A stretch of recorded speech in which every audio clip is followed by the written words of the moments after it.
রাসূল সাল্লাল্লাহু আলাইহি ওয়াসাল্লাম বলেছেন, যদি কোনো ব্যক্তি দিন রাতে একদিনে 12 রাকাত সুন্নত বা নফল নামাজ পড়ে, তো তার জন্য জান্নাতে একটা ঘর নির্মাণ করা হয়।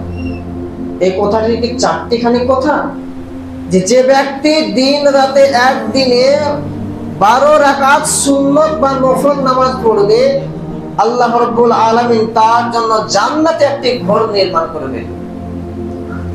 সে সুন্নত গুলো হচ্ছে, জোহরের পূর্বে 4 রাকাত সুন্নত বা নফল, আর জোহরের পরে ফরজ নামাজের পরে 2 রাকাত, তাহলে হয়ে গেল 6 রাকাত। আর মাগরিবের ফরজ নামাজের পরে 2 রাকাত, 8 রাকাত। আর এশার নামাজ ফরজ নামাজের পরে 2 রাকাত, তাহলে 10 রাকাত। আর ফরজ নামাজের পরে 2 রাকাত, তাহলে হয়ে গেল 12 রাকাত। সম্মানিত উপস্থিতি, এই সুন্নত নামাজের অতি মূল্য। যদি কিয়ামতের মাঠে মানুষের ফরজের কমতি হয়, কম হয়, তাহলে এই সুন্নতকে নিয়ে ফরজকে পরিপূর্ণ করবে। এই সুন্নত নামাজের অনেক মর্যাদা, অনেক দাম। একটা হাদিসের মধ্যে পাওয়া যায়, ফজরের 2 রাকাত সুন্নতের দাম হচ্ছে আর রাকাতুল ফজরি খায়রুম মিনাদ দুনিয়া ওয়া মা ফিহা। ফজরের ফরজ নামাজের পূর্বে 2 রাকাত সুন্নত সারা পৃথিবীর মাল, ধন, টাকা পয়সা সব কিছু বিক্রয় করে দিয়ে যত দাম হবে, যত মূল্য হবে, ফজরের 2 রাকাত সুন্নতের দাম, মূল্য তার চেয়ে অনেক অনেক অনেক বেশি দাম। সুবহানাল্লাহ। ফজরের 2 রাকাত সুন্নতের দাম হচ্ছে সারা দুনিয়াকে বিক্রি করে দিয়ে যত দাম হবে ফরজ নামাজের, ফরজ এর সুন্নতের দাম এর চেয়ে বেশি দাম। আরেকটি সুন্নত রয়েছে, সেই সুন্নতটির নাম হচ্ছে যে চাস্তের নামাজ। চাস্তের নামাজ হয়তো আমরা সকলেই জানি না। সূর্য ওঠার পরে আর জোহরের আগে 8:30, 9:30, এই জোহরের আজানের পূর্বে এটাকে চাস্ত আওয়াবিন বলা হয়। তো এই 4 রাকাত সুন্নত বা চাস্তের নামাজ যে পড়বে, সে তাহাজ্জুদ নামাজের সমান নেকি পাবে। সম্মানিত উপস্থিতি, আল্লাহ তাআলা এই নামাজের ব্যাপারে বলেন, ইয়া আইয়ুহাল্লাযীনা আমানু, হে ঈমানদারের দল যারা আমার প্রতি ঈমান এনেছো। এই আয়াতের মধ্যে আল্লাহ তাআলা কোন কাফের, কোন মুশরিক, কোন বেঈমান, কোন অত্যাচার, কোন কাফের বাদশাদেরকে ডেকে বলেন না, মানুষদেরকে ডেকে বলেন না। আল্লাহ তাআলা কাদেরকে ডেকে বলছেন, ইয়া আইয়ুহাল্লাযীনা আমানু, যারা আমার প্রতি ঈমান এনেছো, যারা আমাকে এক বলে বিশ্বাস করেছো।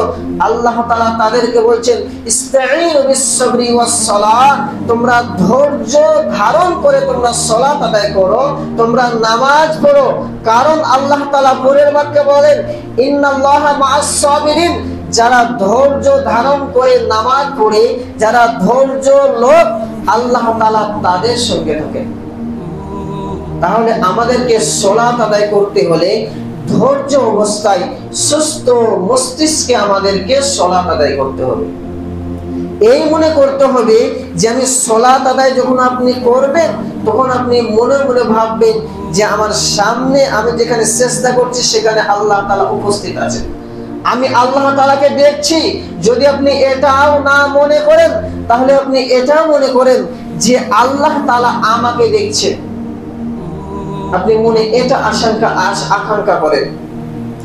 আল্লাহ তাআলা আরো বলেন, ইন্নাস সালাতা তানহা আনিল ফাহশাই ওয়াল মুনকার, নিশ্চয় সালাত মানুষকে অশ্লীল ও অসৎ কাজ থেকে বিরত রাখে। যারা নামাজ পড়ে, আল্লাহ তাআলা বলেন যে তাদেরকে অশ্লীল অসৎ কাজ থেকে বিরত রাখে। তাহলে যারা নামাজ পড়ে এবং খারাপ কাজ করে, তাহলে হয়তো তাদের নামাজ হয় না।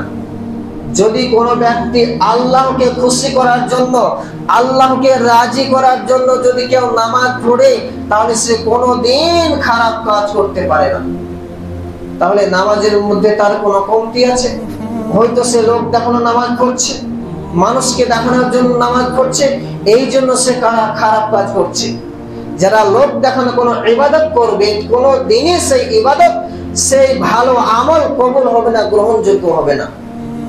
আল্লাহ তাআলা বলেন যে ওই মুসল্লিদের জন্য ওয়েল নামক জাহান্নাম, যারা সালাত আদায় করে লোক দেখানোর জন্য, ওই ব্যক্তিদের জন্য রয়েছে ওয়েল নামক জাহান্নাম। আমাদেরকে সালাত আদায় করতে হবে, নামাজ পড়তে হবে আল্লাহকে খুশি করার জন্য, বাস।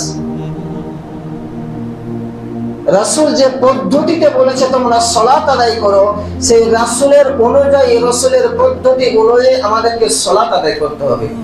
রাসূল সাল্লাল্লাহু আলাইহি ওয়াসাল্লাম সাহাবাদেরকে একদিন বলছেন যে সাল্লু কামা রাআইতুমুনি উসাল্লি, হে সাহাবার দলেরা, তোমরা অনুরূপ ভাবে নামাজ পড়ো যেইভাবে নামাজ পড়তে আমাকে দেখছো।